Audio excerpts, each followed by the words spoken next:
Welcome back, folks. So let's check the Ukoy.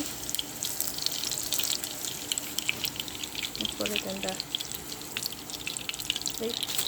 There we go. So there is the Ukoy. Stop. So let's put the other one. Let me get this.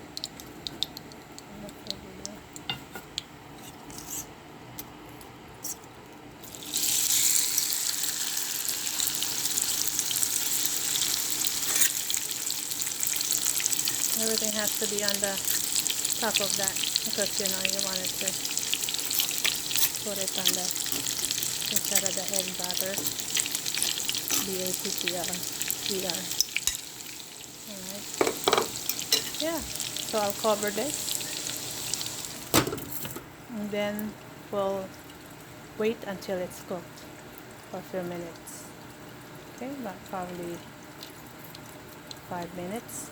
Okay, I'll see you later. Thank you for subscribing and likes. Take care. Bye.